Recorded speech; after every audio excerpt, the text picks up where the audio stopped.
channel. Now we are going to discuss about the TET previous year question paper, which is conducted on 20th Jan 2025 in the shift 1 paper that I am going to explain. In that, let us see the first problem. Okay, so if you see this first problem, which of the following statements are true? Which of the following statements are true? If you see the first statement, okay, cube of an even number is odd. Cube of even number is odd. Is it correct or wrong? Okay, let us take that. Let us take an even number like 4. If I take cube, then I will get it as an 4 into 4 into 4. That is 64 I got. Here, 4 is even number. Its cube 64 is also even number. But what else they have given? They have given that cube of even number is odd they have given. So, first statement is true or false?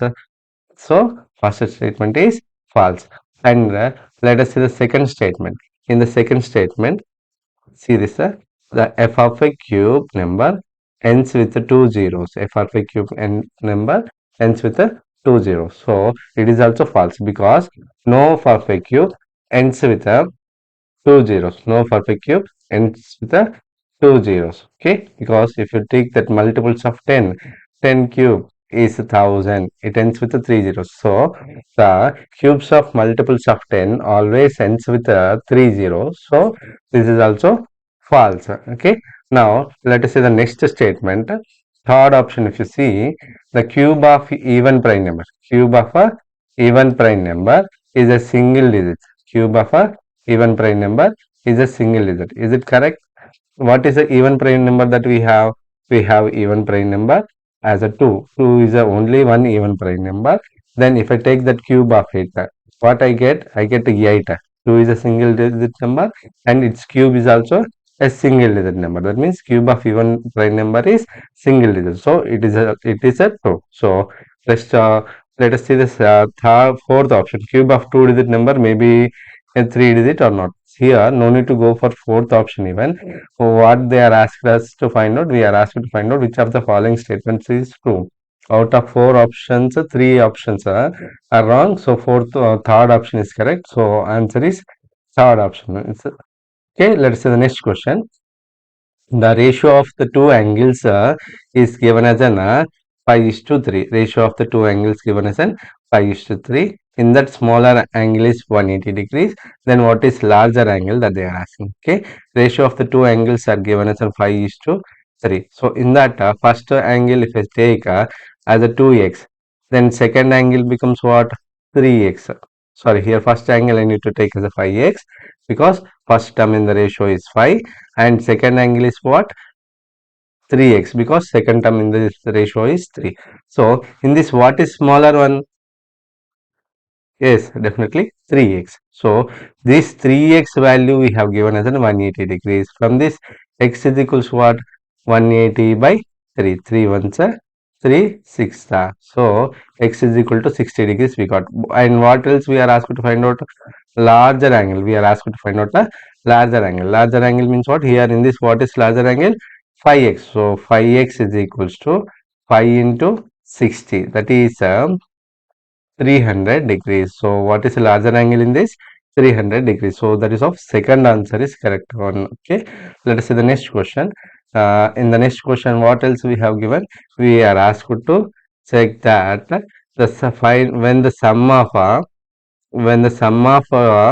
uh, x square minus 3xy plus 2y square and y square minus xy minus 2x square is subtracted from the sum of the 5x square minus 6xy minus 2y square and minus 2y square plus xy plus 2x square and resultant of algebraic expression that they are asking. That means what we need to do?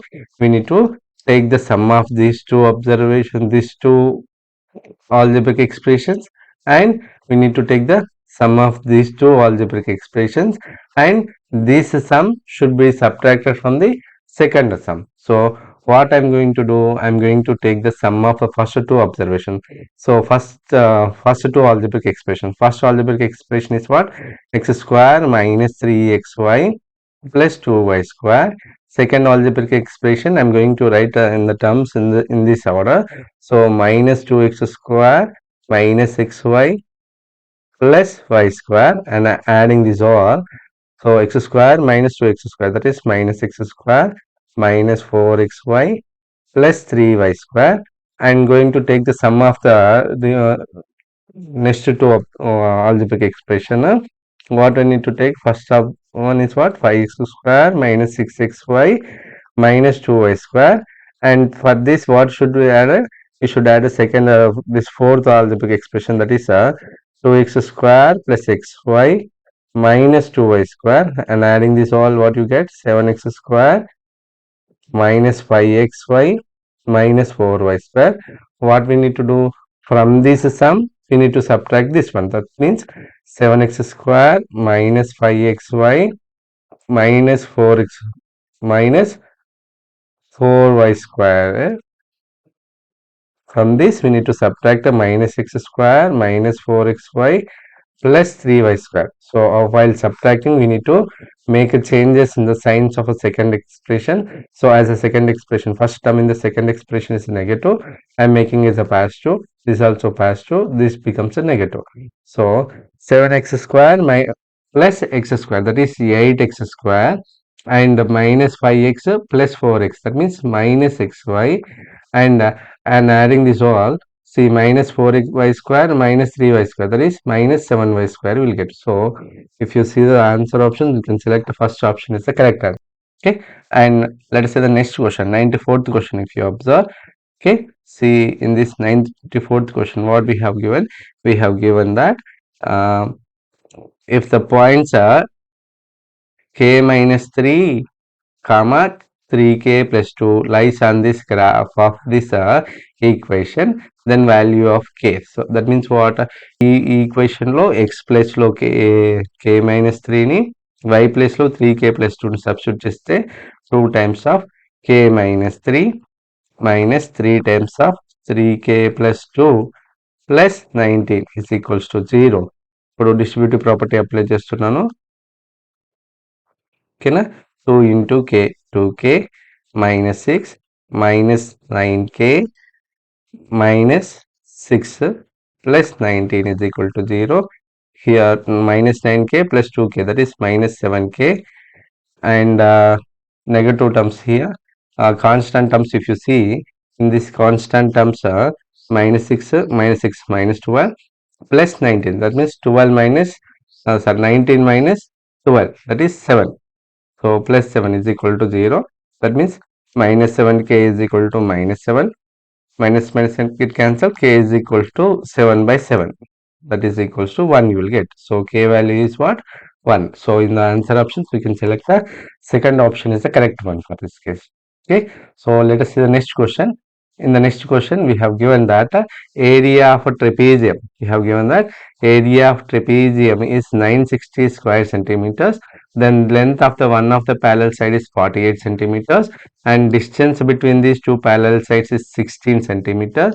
And what we are asked to find out? We are asked to find out length of other parallel sides. We are asked to find out the length of the other parallel sides. So if you take that trapezium means what?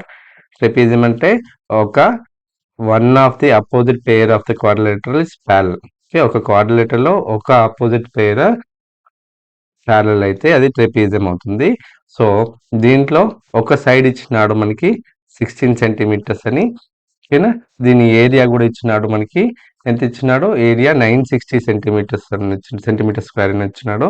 So ఒక parallel side 16 centimetres and ఒక parallel side 48 centimetres ఇచ్చినాడు. వీటి మధ్య దూరం ఎంత ఇచ్చినాడు? 16 centimetres ఇచ్చినాడు. ఇంకొక ప్యారలల్ సైడ్ లెంత్ కనుక్కోవాలి. సో దీనికి మనకు parallel sides length A and B అనుకున్నట్లయితే వీటి మధ్య దూరం హైట్ అయితే అప్పుడు ఏరియా ఆఫ్ ట్రెపీజియం ఫార్ములా మనకు తెలుసు. Area of trapezium is equals to h by 2 of a plus b. ఇక్కడ h అంటే distance between the parallel sides, a and b are the length of the parallel sides. Area of trapezium given as a 960, that is equals to h is what? 16 by 2, and one of the parallel side length is 48 and we don't know the second length, let it be as a b. So 2 on the 2 8s and transposing this 8 to other hand, you will get a 960 by 8 is equals to 48 plus b. So this can be divisible. So 8 1 the 8, 8 1 the 8, 1 left, 8 2 the 16 and 0. That means what we got? We got 48 plus b is equals to 120, and transposing this plus 48 to other hand, you will get a negative. So b is equals to what? 120 minus 48. Okay, దీన్ని subtract చేస్తే మనకి ఎంత వస్తుంది? 72 వస్తుంది. అంటే length of the another parallel side ఏమొస్తుంది? 72 centimetres వస్తుందండి. ఓకేనా? So fourth option is the correct one in this case. And let us see the next question. In the next question, we are asked to find out the sum of the all odd natural numbers from the 10 to 48. 10 to 48 మధ్యలో ఉన్న అన్ని odd numbers యొక్క sum కనుక్కోవాలి. ఓకేనా? So 10 తర్వాత next వచ్చే odd number ఏంటి? 11. Excuse me. So 11, next odd number 13, next odd number 15, అట్లా అప్ టు 49 కన్నా తక్కువది ఏంటి? 47. ఓకేనా? ఇవి వీటి యొక్క సమ్ కనుక్కోవాలి. వీటి యొక్క సమ్ కనుక్కోవాలంటే ఫస్ట్ వీటిని అబ్జర్వ్ చేస్తే ఇది ఒక ఆర్థమెటిక్ ప్రోగ్రెషన్ ఫామ్ అవుతుంది. ఎందుకంటే వీటి మధ్య డిఫరెన్స్ 2 అండి. ఓకేనా? Difference between the two consecutive odd numbers is always 2. కాబట్టి ఇది ఒక arithmetic progression. Okay, so arithmetic progression form అవుతుంది. కాబట్టి ఫస్ట్ దీంట్లో 47 వరకు ఎన్ని నెంబర్స్ ఉన్నాయి?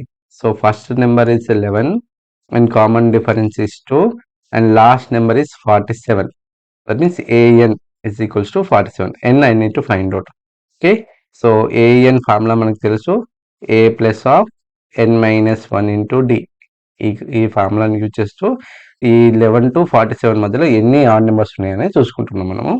So an is 47, that is equals to a is what? 11 first term and n minus 1 into common difference is 2. This 11 if I transpose to other hand, I will get a subtraction. So we can take that 47 minus 11, that is equals to n minus 1 into 2. So if I transpose, see, on subtracting what you get, I get 36 is equals to n minus 1. Here I'm transposing this negative multiplier 2 to other hand, it becomes a divisor. So here both will be divisible by 2 table. 2 1s are 2 18s are. So n minus 1 is equals to 18. That means n is equals to 19. 18 plus 1, 19 terms ఉన్నాయి అన్నట్టు. So మనం ఏం కనుక్కోవాలి? Sum of first 19 terms యొక్క sum కనుక్కోవాలి. So మళ్ళీ దీంట్లో SN formula use చేస్తాను. SN is equal to N by 2 times of A plus L అనే ఫార్ములాని యూజ్ చేస్తున్నాను. ఎందుకంటే మనకు ఫస్ట్ టర్మ్ తెలుసు, లాస్ట్ టర్మ్ కూడా తెలుసు. So N is equals to 19 by 2 times of a is 11 and last term is 47. Okay, 19 by 2 times of, we get it as an 58 divisible by 2 table. 2 2s are 2 9s are. So 19 into 29, వీటిని multiply చేస్తే మనకు 551 వస్తుందండి. Okay, దీని answer ఎంత? 551. So that is of third option is the correct one. Let us say the next question. మనకి ఏమి ఇచ్చినాడు? X square minus of why square minus 2yz plus Z square అని ఇచ్చినాడు. దీనిని ఫ్యాక్టరైజ్ చేయమని మీనింగ్. సో దీన్ని ఎలా ఫ్యాక్టరైజ్ చేస్తామో ఒకసారి ఇచ్చిన క్వశ్చన్ సరిగ్గా అబ్జర్వ్ చేసినట్లయితే, క్వశ్చన్ మళ్ళీ రాస్తున్నాం చూడండి. ఎక్స్ స్క్వేర్ ఇచ్చిన క్వశ్చన్ ఏంటి? X square minus of why square minus 2yz plus Z square. ఇక్కడ సెకండ్ టర్మ్ ఏ ఫామ్ లో ఉందంటే a square minus 2ab plus B square form లో ఉంది. అంటే ఈ సెకండ్ ఎక్స్ప్రెషన్ ని మనము ఎలా రాయొచ్చు అంటే x square minus of y minus z whole square form లో ఉంది. Now it is in the form of a square minus B square. A square minus B square form లో మనకు తెలుసు, దాన్ని ఎలా రాయొచ్చు? A plus b of a minus బిగా రాయొచ్చు. సో అలాగే x square minus of y minus z whole square ని మనము x plus of y minus z into x minus of y minus z అని రాయొచ్చు. ఓకేనా? సో దీన్ని x plus y minus z into x on opening the bracket x minus y plus z అని రాయొచ్చు. So మనం answer option చూసినట్లయితే first option ఇస్తే correct answer అండి దీనికి. ఓకేనా? So let us see the next question. Next question చూద్దాము. So the curve surface area of the curve surface area and volume of right circular cylinder with radius r and height. ఇక్కడ ఏమడుతున్నాడు? Curve surface area అంటే ఒక వక్రతల వైశాల్యం అంటే ఒక స్తూపం యొక్క వక్రతల వైశాల్యం మరియు దాని ఘనపరిమాణం యొక్క ఫార్ములాలను అడుగుతున్నాడు. సో ఆ స్తూపం యొక్క రేడియస్ ఇచ్చినాడు, మనకి ఆర్ అని ఇచ్చినాడు, హైట్ హెచ్ అని ఇచ్చినాడు. సో అప్పుడు కర్వ్ సర్ఫేస్ ఏరియా వక్రతల వైశాల్యానికి ఫార్ములా ఏమవుతుందంటే 2πrh అండ్ ఘనపరిమాణానికి ఫార్ములా వచ్చేసరికి πr²h. సో ఇది ఆన్సర్ ఆప్షన్ లో చూసినట్లయితే 2πrh and πr²h. So third option is correct answer అండి. ఓకేనా? నెక్స్ట్ క్వశ్చన్ చూద్దాము. ఈ నెక్స్ట్ క్వశ్చన్ లో మీడియన్ ఆఫ్ దీస్ ఫ్రాక్షన్స్, ఇక్కడ మనకు కొన్ని ఫ్రాక్షన్స్ ఇచ్చినాడు, వీటి యొక్క మీడియన్ కనుక్కోమని అంటున్నాడు. సో ఫస్ట్లీ ఏదైనా ఒక డాటా ఇచ్చినప్పుడు దాని యొక్క మీడియన్ కనుక్కోవాలంటే ఫస్ట్ ఆ డాటాని మనము అసెండింగ్ ఆర్డర్లో కానీ డిసెండింగ్ ఆర్డర్లో కానీ రాసుకోవాలి. ఫస్ట్ ఇచ్చిన దాంట్లో అసెండింగ్ ఆర్డర్ డిసెండింగ్ ఆర్డర్ అంటే వీటి వాల్యూస్ తెలవాలి, లేదంటే వీటిని అసెండింగ్ ఆర్డర్లో రాయాలంటే వీటిని కంపేర్ చేసుకోవాలి. సో ఫస్ట్ నేను కంపేర్ చేస్తున్నది ఏంటి అంటే ఈ రెండు ఫ్రాక్షన్స్ని కంపేర్ చేస్తున్నాను, 13/18 అండ్ 19/24ని. సో 13/18 అండ్ 19/24ని కంపేర్ చేస్తున్నాను. క్రాస్ మల్టిప్లై చేసినట్లయితే 13 × 24 అండ్ 19 × 18. సో 13 × 24 మనకి ఎంత వస్తుంది? 312. 19 18 నీకు 342 వస్తుంది. అంటే ఫస్ట్ ఫ్రాక్షన్ అంటే 19/13 is smaller than the 13/18 is smaller than the 19/24. మళ్ళీ ఈ 19/24తో నేను దేన్ని కంపేర్ చేస్తున్నాను? 19/24తో 11/13ని కంపేర్ చేస్తున్నాను. 11/13ని కంపేర్ చేస్తున్నాను. మళ్ళీ క్రాస్ మల్టిప్లికేషన్ 19 × 13 అండ్ 11 × 24. 19/13 మనకి ఎంత వస్తుందండి? 242 అండ్ 11/24 254. మళ్ళీ ఇది అంటే 19/24 స్మాలర్ దాన్ ది 11/13. ఓకేనా? మళ్ళీ ఇప్పుడు ఏంటి ఈ 11/13తో దేన్ని కంపేర్ చేస్తున్నాను? 27/31ని కంపేర్ చేస్తున్నాను. 27/31ని కంపేర్ చేస్తే క్రాస్ మల్టిప్లికేషన్. సో ఈ క్రాస్ మల్టిప్లికేషన్లో 11 × 31 అండ్ 27 × 13. 11 31 341. 27 × 13 27 × 13 మల్టిప్లై చేస్తే మనకి ఎంత వస్తుంది? 351 వస్తుంది. సో ఈ 11/13 smaller than the 27/31.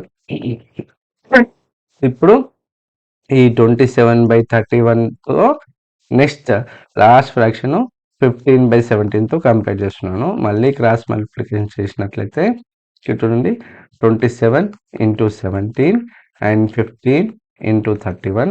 So 27 × 17 that is 459. వీటి మల్టిప్లై చేస్తే 465 వస్తుంది. సో ఇది స్మాలర్ వస్తుంది, అంటే 27/31 ఈ స్మాలర్ దాన్ ది 15/17. అంటే దీంట్లో అన్నిటికన్నా పెద్దది, ఇది పెద్ద ఫ్రాక్షన్ వచ్చేసరికి మనకు 15/17 అనేది పెద్ద ఫ్రాక్షన్. అన్నిటికన్నా చిన్నది ఏంటి? 13/18. సో దీనిలో అసెండింగ్ ఆర్డర్లో వస్తే 13/18. నెక్స్ట్ 19/24. నెక్స్ట్ 11/23. 11/13. 11/13 తర్వాత నెక్స్ట్ 11/13 తర్వాత 27/31. నెక్స్ట్ 15/17. సో వీటిని నేను ఇది అసెండింగ్ ఆర్డర్లో రాసేసుకున్నాను. ఇది అసెండింగ్ ఆర్డర్. దీంట్లో మనం మీడియన్ కనుక్కోవాలి. మీడియన్ కనుక్కోవాలంటే ఏంటి? సో దీంట్లో మిడిల్ మోస్ట్ అబ్జర్వేషన్, మిడిల్లో ఉన్న అబ్జర్వేషన్ ఏంటి? 11/13 అండి. So 11/13 is the middle most observation. So median of this given data is 11/13. This is the second option is the correct answer అండి. ఓకేనా? నెక్స్ట్ క్వశ్చన్ చూద్దాము. How many perfect cubes how many perfect cube numbers are present from the 1 to 1000. 1 నుంచి 1000 వరకు ఎన్ని perfect cubes ఉన్నాయి అంటే 1 cube ఎంత 1 అండి, 2 క్యూబ్ ఎంత 8, అట్లా 10 క్యూబ్ వచ్చేస్తుంది 10 ఇంటూ 10 ఇంటూ 10 1000. ఓకేనా. సో ఈ 1 నుంచి 1000 వరకు ఎన్ని ఉంటాయంటే 10 ఉంటాయి ఖచ్చితంగా. అవే cubes of first 10 natural numbers అవుతుందండి. సో దీని ఆన్సర్ ఏమవుతుంది 10 అని, అంటే 4th option is the correct answer అండి. ఓకేనా. నెక్స్ట్ క్వశ్చన్ చూద్దాము. Solution of this equation 3x by 2x minus 3 by 2x minus 2 and minus 2 by 3x minus 3. So వీటికి solution కనుక్కోవడానికి నేనేం చేస్తున్నాను, నేను క్రాస్ మల్టిప్లికేషన్ చేస్తున్నాను. సో దీంతో మల్టిప్లై చేస్తున్నాను, ఇటు. So 3 times of 3x minus 3 that is equals to minus 2 times of 2x minus 2. So వీటిని మల్టిప్లై చేయడానికి డిస్ట్రిబ్యూటివ్ ప్రాపర్టీ అప్లై చేయాలి. ఓకేనా. సో ఇక్కడ కూడా distributive property 3 into 3 9x, 3 into minus 3 minus 9 that is equals to minus 4x plus 4. So first X terms అన్నీ ఒక side తీసుకుంటున్నాను. దానికోసం నేను ఈ మైనస్ 4xని ఇటు ట్రాన్స్పోర్ట్ చేస్తున్నాను, ప్లస్ అవుతుంది. ఈ మైనస్ 9 ఇటు ట్రాన్స్పోర్ట్ చేస్తున్నాను, ప్లస్ అవుతుంది. So 9x plus 4x that is equals to 4 plus 9, ఇది ఎంత వస్తుంది 13x is equals to 13. From this x is equals to what 13 by 13, 13 1 13 1. So x is equals to 1 అనేది సొల్యూషన్ అవుతుంది. So if you observe answer option you can select the second option is the correct one. Okay. Next question చూద్దాము. Next question, the simple interest on the sum of money. చూడండి question చూసినట్లయితే the simple interest on sum of money for 5 years becomes 3 by 4 times of its principal, then rate of simple interest will be, మనం ఏమడుగుతున్నాడు simple interest అడుగుతున్నాడు. So ఏమి ఇచ్చినాడు, ఒక certain అమౌంట్ని మనము వడ్డీకి తీసుకున్నట్లయితే ఆ వడ్డీ ఎంత వస్తుంది, ఇది తీసుకున్న దాంట్లో 3/4 వంతు అవుతుంది. అంటే నేను ఒకవేళ ప్రిన్సిపల్ అమౌంట్ని ఎక్స్ అనుకున్నట్లయితే ఇంట్రెస్ట్ ఏమవుతుంది 3/4 టైమ్స్ ఆఫ్ ఎక్స్ అంటే 3x/4 అవుతుంది. మనకు అనుకోవాల్సింది ఏంటి, రేట్ ఆఫ్ ఇంట్రెస్ట్ కనుక్కోవాలంటే మనము ఏం కనుక్కోవాలి, ఫస్ట్ టైం కూడా తెలిసి ఉండాలి. టైం ఇచ్చినాడు మనకి 5 years ఇచ్చినాడు. సో రేట్ ఆఫ్ ఇంట్రెస్ట్కి ఫార్ములా 100i/pt. ఈ ఫార్ములాలో 100 i అంటే 3x/4 బై p అంటే x అనుకున్నాము, టైం అంటే 5. ఈ ఎక్స్ క్యాన్సిల్ అవుతుంది. సో ఇది 100 into 3 by 4 into 5. Okay. 4 5 20, 21 20, 25 so answer ఏమవుతుంది 5 3 15% అవుతుంది. సో రేట్ ఆఫ్ ఇంట్రెస్ట్ వచ్చేసరికి 15%. So first option is the correct answer అండి. ఓకేనా. Let's see the next question. Okay. So ఈ క్వశ్చన్లో మనకి ఏమి ఇచ్చినాడు, రికరింగ్ డెసిమల్ ఇచ్చినాడు. సో ఈ రికరింగ్ డెసిమల్ని ఫ్రాక్షన్ ఫామ్లో రాయమంటున్నాడు. సో ఇలాంటి రికరింగ్ డెసిమల్స్కి ఫ్రాక్షన్ ఫామ్లో రాయడము నార్మల్గా డిస్క్రిప్టివ్ అయితే చాలా లెంతీ ప్రాబ్లం అవుతుంది. కానీ మన కాంపిటేటివ్ ఎగ్జామ్లో మనం ఎంత తొందరగా వీలైతే అంత తొందరగా కంప్లీట్ చేసుకోవాలి. కాబట్టి దీనికి ఒక షార్ట్ కట్ చెప్తున్నాను. 2.35 to the power over 35 ఉంది కదా. సో దీన్ని ఫ్రాక్షన్ ఫామ్లో రాయాలంటే ఫస్ట్ మనం డెసిమల్ పాయింట్ లేకుండా బార్ లేకుండా రాసేసుకొని న్యూమరేటర్లో ఈ నెంబర్లో మొత్తం నెంబర్లో బార్ లేని నెంబర్ని సబ్ట్రాక్ట్ చేస్తున్నాను. బార్ లేని నెంబరు 2 ఒకటే, దాన్ని సబ్ట్రాక్ట్ చేస్తూ నెక్స్ట్ డినామినేటర్లో ఓన్లీ డెసిమల్ పార్ట్. ఈ డెసిమల్ పార్ట్లో ఎన్ని డిజిట్స్కి బార్ ఉంది అంటే 2 డిజిట్స్కి బార్ ఉంది. సో 2 9s తీసుకోవాలి. సో ఇక్కడ 235 - 2 233/99 వస్తుంది. ఇదే ఆన్సర్ అవుతుంది. ఓకేనా. So 4th option is correct one. Next question చూడండి. Next question, if √7 + √3 by √7 - √3 is equals to a plus b root 21, then value of 2 times of a plus b, value of 2 times of a plus b. ఓకేనా, మనకి ఇచ్చింది ఏంటి, √7 plus √3 this by √7 minus √3 this is equals to A plus B root 21 అని ఇచ్చినాడు. So అంటే ఇక్కడ LHS లో denominator irrational number ఉంది, కానీ ఆర్హెచ్ఎస్ లో డినామినేటర్ అనేది 1 అంటే రేషనల్. అంటే ఇండైరెక్ట్ గా మనకి ఏం చేయమంటున్నాడు, దీన్ని రేషనలైజింగ్ ద డినామినేటర్ చేయమంటున్నాడు. డినామినేటర్ ని రేషనలైజింగ్ చేయాలంటే rationalizing factor of this denominator, rationalizing factor of 7 minus √7 minus √3 is equal to root plus √3, √7 plus √3. So దీన్ని √7 plus √3 by √7 minus √3 ని దీంట్లో న్యూమరేటర్ ని డినామినేటర్ ని rationalising factor of the denominator, rationalising factor of denominator అంటే √7 plus √3, √7 plus √3తో multiply చేస్తున్నాను నేను.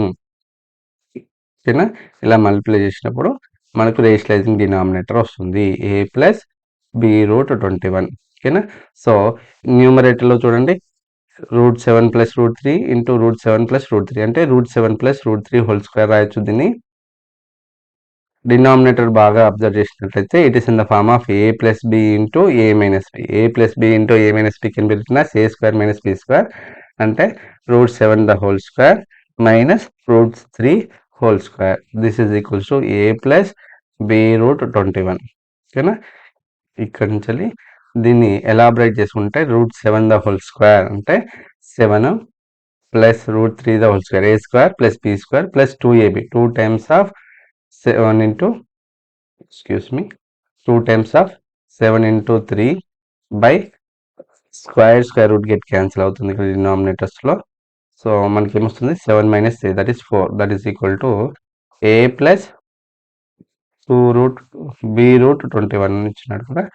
So ఇక్కడ 10 plus 2 root 21 by 4 that is equals to A plus B root 21. So న్యూమరేటర్లో 2 కామన్ తీసుకొని ఉన్నట్లయితే 5 plus 2 root 21 by 4 is equal to a plus b root 21. So 2 1 the 2 2 the, so దీన్ని ఎలా రాయొచ్చు 5/2 plus 1/2 times of root 21 is equals to a plus b root 21. So ఇప్పుడు వీటిని compare చేస్తే మనకు a వాల్యూ వచ్చేసరికి 5/2, b వాల్యూ వచ్చేసరికి 1/2. మనకు అనుకోవాల్సింది 2 times of a plus b, 2 times of a plus b అంటే 2 టైమ్స్ ఆఫ్ 5/2 ప్లస్ 1/2. ఓకేనా, so 2 times of like fractions కాబట్టి న్యూమరేటర్స్ని యాడ్ చేస్తున్నాను. 5 ప్లస్ 1/2, 2 టు గెట్ క్యాన్సర్, మనకు వచ్చేసి 6 ఇస్ ద కరెక్ట్ ఆన్సర్ అవుతుంది. So third option is the correct one in this case. ఓకేనా, next let us say the next question చూద్దాము. ఈ క్వశ్చన్లో the number 1.10 100 100 and 140 so on, ఇది ఏ సంఖ్య అవుతుంది? ఇది ఏంటి, non terminating non repeating decimal. ఇది అంతం లేని ఆవర్తనం కాని దశాంశం కాబట్టి ఇది ఒక ఇర్రేషనల్ నెంబర్ అవుతుంది. So second option is the correct one. Which of the following number which is divisible by 3? 3తో భాగించబడే సంఖ్య ఏది అని అంటున్నాడు. సో 3తో భాగించబడాలంటే మనకు 3 డివిజిబిలిటీ రూల్ తెలిసి ఉండాలి. ఒక నెంబరు 3తో ఎప్పుడు డివిజిబుల్ అవుతుందో అనేది తెలుసుంటే మనకి ఈ ఆన్సర్ ఈజీగా వస్తుంది. ఇది 6th క్లాస్ కాన్సెప్ట్ అండి, divisibility rule of 3. Okay, a number is divisible by 3 if the sum of its digits is divisible by 3. అంటే ఒకవేళ ఇచ్చిన నెంబర్లోని అంకెల మొత్తము 3తో డివిజిబుల్ అయితే ఆ నెంబర్ 3తో డివిజిబుల్ అవుతుంది. ఇప్పుడు ఫస్ట్ ఆప్షన్ చూసినట్లయితే 93,231, దీంట్లో సమ్ ఆఫ్ ద డిజిట్స్ అంటే 9 ప్లస్ 3 ప్లస్ 2 ప్లస్ 3 ప్లస్ 1, వీటిని అన్నిటినీ యాడ్ చేస్తున్నాను. 9 plus 3 12, 12 plus 2 14, 14 plus 3 17, 17 plus 1 18. As 18 is divisible by 3 అంటే ఈ సమ్ ఆఫ్ ద డిజిట్స్ ఎంత వచ్చింది 18. ఈ 18 3తో డివిజిబుల్ అవుతుంది కాబట్టి ఇచ్చిన నెంబర్ కూడా 3తో డివిజిబుల్ అవుతుంది. So first option is the correct one. అంటే మనం ఆప్షన్ వెరిఫికేషన్ మెథడ్లో చేసుకోవాలి, దీనికి వేరే ఆప్షన్ లేదు. సో మన ఇచ్చిన అన్ని నెంబర్స్లో మనకి లక్కీగా ఫస్ట్ ఆప్షనే డివిజిబుల్ అయింది కాబట్టి ఇలా అయిపోయింది. లేదంటే ఫస్ట్ ఆప్షన్లో డిజిటల్ సమ్ 3తో డివిజిబుల్ కానట్లయితే సెకండ్ ఆప్షన్ కూడా కాకపోతే థర్డ్ ఆప్షన్ కూడా కాకపోతే ఫోర్త్ ఆప్షన్ కూడా మనం వెళ్ళాల్సి వస్తుంది. ఓకేనా? So let us say the next క్వశ్చన్లో a father is 5 times old as his son. A father is 5 times of old as his son, but after 15 years he will remains only the twice as old as his son. Then present age of father that they are asking. Okay, మనకి ఇప్పుడు చూడండి, మనకి ఇద్దరు గురించి నేర్చుకోవాల్సి ఉంది. ఒకటి sun గురించి, ఒకటి ఫాదర్ గురించి. ఇక్కడ ఫాదర్ ఏజ్ అనేది సన్ ఏజ్ పైన డిపెండ్ అయి ఉంది కాబట్టి నేను ప్రజెంట్ ఏజ్, వీళ్ళిద్దరి ప్రజెంట్ ఏజ్ కనుక్కునే ప్రయత్నం చేస్తున్నాను. So present age of son X అనుకున్నట్లయితే ఫాదర్ ఏజ్ ఏమవుతుంది అంటే father age is 5 times old as his son. అంటే సన్ ఏజ్ 5 years అయితే ఫాదర్ ఏమేజ్ ఏమవుతుంది 5 times 5 into 5 25 అవుతుంది. సో అలాగే సన్ ఏజ్ నేను ఎక్స్ అనుకున్నాను కాబట్టి ఫాదర్ ఏజ్ ఏమవుతుంది 5x. ఆఫ్టర్ 15 years సో ఇప్పుడు ప్రజెంట్ ఏజ్ ఆఫ్ సన్ ఏంటి ఎక్స్ కాబట్టి 15 years తర్వాత సన్ ఏజ్ ఏమవుతుంది X plus 15. Father's present age 5x. 15 years తర్వాత తన ఏజ్ ఏమవుతుంది ఈ 5xకి 15 యాడ్ అవుతుంది. కానీ ఇచ్చిన క్వశ్చన్ ప్రకారం ఈ రెండింటి మధ్య రిలేషన్ ఏంటి అంటే 15 years తర్వాత ఈ ఇద్దరి మధ్య ఏజెస్ మధ్య రిలేషన్ ఏంటంటే 15 years తర్వాత ఫాదర్ ఏజ్ 5x ప్లస్ 15 ఏదైతే ఉందో అది సన్ ఏజ్ కన్నా 2 times. సన్ ఏజ్ ఏమవుతుంది ఎక్స్ ప్లస్ 5, దీనికి 2 times. సో ఇలా ఈక్వేషన్ ఫ్రేమ్ చేసుకొని దీన్ని సొల్యూషన్ చేయడం. ఇది సింపుల్ ఈక్వేషన్ నేను 1 వేరియబుల్ అంటే 7th class స్టాండర్డ్ క్వశ్చన్ ఇది. ఓకేనా? 5x plus 15 is equal to 2x plus 30. ఈ 2x ని ఫార్వర్డ్ చేస్తున్నాను. So 5x minus 2x is equals to 30 minus 15, that is 3x is equals to 15 వస్తుంది. From this x is equals to 15 by 3. So x is equals to 5 అంటే Sons present age ఏమవుతుంది 5 years అవుతుందండి. మనకు అనుకోవాల్సింది sun దా ఫాదర్ది. So father present ఏమవుతుంది 5 times of x, that is 5 into 5, that is 25. అంటే fourth option is correct one. లక్కీగా నేను ఒక ఎగ్జాంపుల్గా 5 అని తీసుకున్నాను, నాకు యాక్చువల్గా 5 వస్తుందని నాకు తెలియదు ఆన్సర్. సో అదే ఎగ్జాంపుల్ కనెక్ట్ అయిపోయింది. ఓకేనా? So that is the next question చూద్దాము. The perimeter of regular hexagon. Okay, regular hexagon whose side is 10.20 centimeters. ఇక్కడ హెక్సాగాన్ అంటే ఏంటి, ఒక పాలిగాన్ లో ఈచ్ సైడ్ ఈక్వల్ అయినప్పుడు అప్పుడు మాత్రమే అది రెగ్యులర్ పాలిగాన్ అవుతుంది. దాంట్లో హెక్సాగాన్ అంటే ఏ పాలిగాన్ విత్ 6 sides, అంటే షడ్భుజి 6 sides ఉండాలి, 6 భుజాలు ఉండాలి. ఓకేనా? సో ఇది రెగ్యులర్ పాలిగాన్ కాబట్టి దీంట్లో ప్రతి భుజము ఈక్వల్ గా ఉంటుంది. ఒక భుజం వాల్యూ ఇచ్చినాడు 10.20 centimeters అయితే అట్లా 6 sides వాల్యూ మనకి వచ్చేస్తుంది. పెరిమీటర్ కావాలంటే దీని పెరిమీటర్ కావాలంటే 6 times of each side అంటే 6 times of 10.20 చేస్తే మనకు 10 6 60 ప్లస్ దిస్ ఇస్ 120 centimeters. దీన్ని 61.20 centimeters వస్తుంది. So third option is the correct answer అండి దీనికి. ఓకేనా? ఇది కూడా 6th standard క్వశ్చన్ అండి. ఓకేనా? చూడండి, 2 angles of a 5-sided polygon is 105 degrees and each of the remaining 3 angles values are equal, then value of each angle. ఓకేనా? మనకి ఏమి ఇచ్చినాడో ఒక పెంటాగాన్ 5-sided పాలిగాన్ లో 2 angles మెజర్మెంట్స్ ఇచ్చినాడు 105 degrees అని. అండ్ మనం ఏం కనుక్కోవాలి మిగతా యాంగిల్స్, కానీ మిగతా 3 యాంగిల్స్ వాల్యూస్ సేమ్ అంట. సో అలాంటప్పుడు వాటి వాల్యూస్ ఎలా కనుక్కోవడం అంటే దీనికి మనకు ఒక ఫార్ములా ఉంటుంది. ఏంటి sum of interior angles of polygon. Sum of interior angles of a polygon. Formula ఏంటి అంటే 2n minus 4 into 90 degrees. ఇది ఫార్ములా. ఇక్కడ n అంటే ఏంటి? Number of sides. ఇప్పుడు n ప్లేస్లో 3 సబ్స్టిట్యూట్ చేసిన అనుకోండి.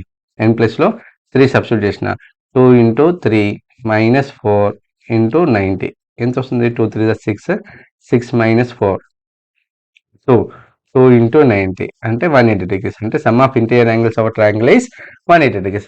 n ప్లేస్లో 4 సబ్స్టిట్యూట్ చేస్తే sum of interior angles of quadrilateral మనకు 360 degrees వస్తుంది. కానీ ఇక్కడ మనం కనుక్కోవాల్సిందంటే sum of interior angles of 5 sided polygon అంటే పెంటగాన్. అంటే పెంటగాన్లో ఉన్న మనకు 5 సైడ్స్లో ఒక పెంటగాన్లో ఉన్న 5 సైడ్స్లో 2 యాంగిల్స్ మెజర్మెంట్స్ ఇచ్చినాడు. 105 degrees 105 degrees అని ఇచ్చినాడు. మిగతా 3 యాంగిల్స్ మెజర్మెంట్స్ మనము ఎక్స్ అనుకున్నట్లయితే అవన్నీ ఈక్వల్ కాబట్టి అవన్నిటిని ఎక్స్ అనుకున్నట్లయితే some of interior angles of pentagon that is 105 degrees plus 105 degrees plus 3x is equals to 2 times of 5 minus 4 into 90 degrees చేసుకోవాలి. ఓకేనా? సో వీటిని యాడ్ చేస్తే మనకి ఎంత వస్తుంది? 210 plus 3x is equals to 5 to the 10 10 minus 4 is 10 minus 4 is what? 6 into 90 వస్తుంది. ఓకేనా? 540 అంటే sum of interior angles of pentagon is 540. దీని నుంచి మనం ఎక్స్ వాల్యూ కనుక్కోవాలి. సో ఈ 210ని అటు ఫార్వర్డ్ చేస్తున్నాను. So that you will get 3x is equals to 540 minus 210. ఓకేనా? మనకు 0 3 and 3 3x is equal to 330 degrees. From this x is equals to 330 by 3 that is 110 degrees. అంటే రిమైనింగ్ 3 యాంగిల్స్ ఒక్కొక్కటి దేనికి ఈక్వల్గా ఉంటుందండి? 110 degreesకి ఈక్వల్గా ఉంటుంది. So second option is the correct answer అండి. ఓకేనా? లేదు ఇదే ప్రాబ్లమ్ ఇంకా ఈజీగా చేయాలంటే డైరెక్ట్గా some of interior angles of pentagon is 540 degrees అని గుర్తుపెట్టుకొని చేసుకున్న మనకి ఆన్సర్ ఈజీ అవుతుందండి. ఓకేనా?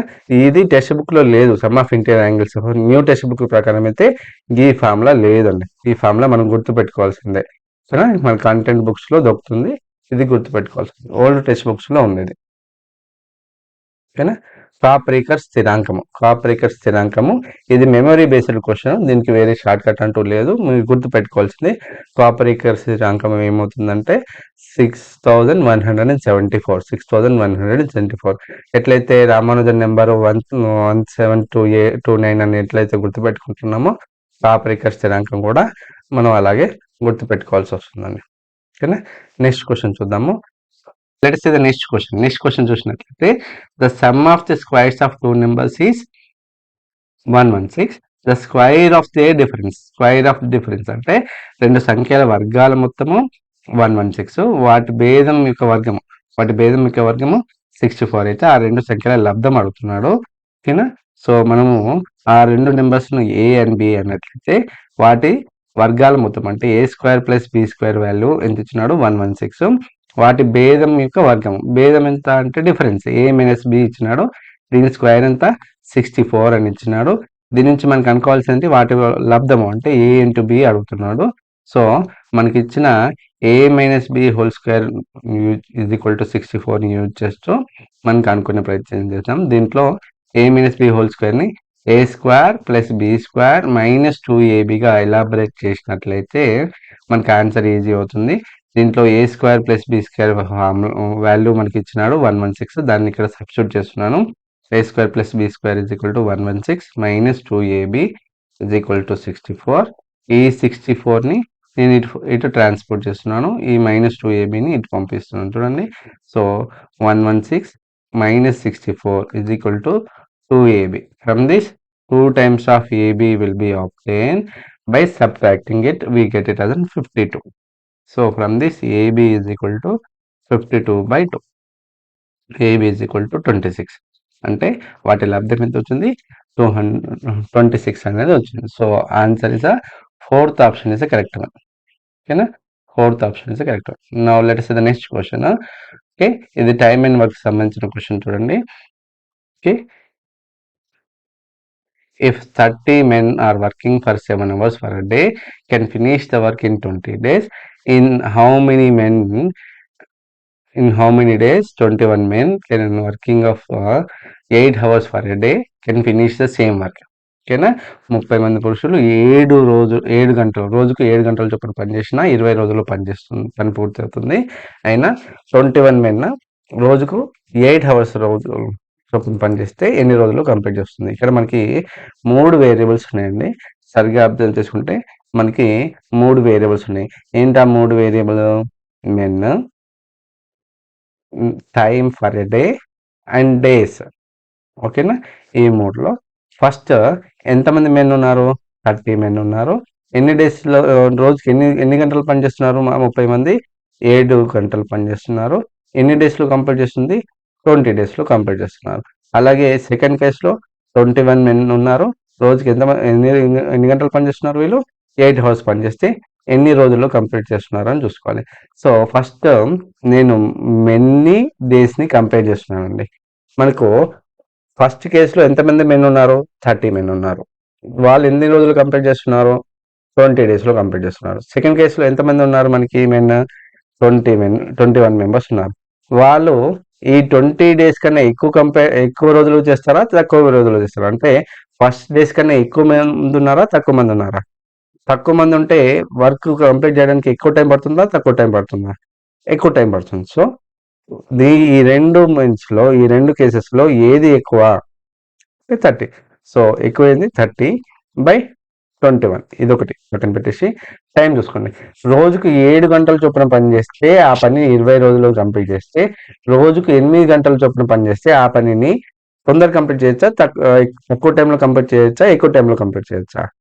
తక్కువ టైంలో కంప్లీట్ చేస్తాం. అంటే ఎక్కువ అవర్స్ పని చేస్తే పని తొందర అయిపోతుంది కాబట్టి, సో మనకు కావాల్సిన టైంను ఇంత తక్కువ డేస్లో కంప్లీట్ అవుతుంది కాబట్టి ఈ రెండిట్లలో తక్కువది ఏది? 7 బై ఎక్కువ ఇంటూ 20. దీన్ని సింప్లిఫై చేస్తే మనకు ఆన్సర్ వస్తుందండి. సో 7 1 జా 7 3 జా 3 1 జా 3 10 జా. ఓకే, సో 4 2 జా 4 5 జా 20, 2 1 జా 2 5 జా. సో 5 ఇంటూ 5 25 డేస్లో కంప్లీట్ చేస్తున్నామండి. ఆన్సర్ ఏంటి? 25. దీనికి ఈ మెథడ్ కాకుండా ఇంకా చాలా మెథడ్స్ ఉన్నాయండి. ఈ మెథడ్, కానీ నేను ఈ మెథడ్ ఎందుకు యూజ్ చేస్తున్నాను అంటే మనకు కొంచెం ఈజీగా ఉంటుంది, మనం తొందరగా కంప్లీట్ చేసుకోవడానికి ఈజీగా ఉంటుంది అని చూసుకోవాలి. నార్మల్గా టెక్స్ట్ బుక్ మెథడ్ చేస్తే ఇది బాగా టైం తీసుకుంటుందండి. సో అందుకని ఇలా చేస్తున్నాను. ఇక్కడ next 113, question number 113, the number of line symmetry of rhombus. ఇది కూడా మెమరీ బేస్డ్ క్వశ్చన్. రాంబస్కి ఉన్న సౌష్ఠవ రేఖల సంఖ్య, రాంబస్కి ఉన్న సౌష్ఠవ రేఖల సంఖ్య 2. ఇది గుర్తుపెట్టుకోవాల్సిందే. 4/5 of a number is greater than the 2/3 of that number by 4, then that number is, అంటే 4/5. నేను ఇక్కడ రిక్వైర్డ్ నెంబర్ x అనుకున్నట్లయితే 4/5 టైమ్స్ ఆఫ్ x అనేది 2/3 టైమ్స్ ఆఫ్ x కన్నా 4 ఎక్కువ. ఓకేనా, సో నేను ఈ 2/3ని ఇటు ఫార్వర్డ్ చేస్తున్నాను, సబ్ట్రాక్షన్ చేసుకోవాలి. 4/5x minus 2x/3 is equals to 4. దీన్ని సింప్లిఫై చేస్తే 15. మనం క్రాస్ మల్టిప్లై చేస్తున్నాను, నీకు 12x minus 10x is equals to 4. From this 2x/15 is equals to 4. ఇది ఫార్వర్డ్ చేస్తున్నాను, 2x is equals to 15 into 4, then 2 2s, so x is equals to 30 వస్తుందండి. So second option అయితే correct one. ఓకేనా, so ఇక్కడ నుంచి మెథడాలజీకి సంబంధించిన questions ఉన్నాయండి. ఇది ఈ పేపర్కి సంబంధించిన క్వశ్చన్స్. ఓకేనా, థ్యాంక్స్ ఫర్ వాచింగ్.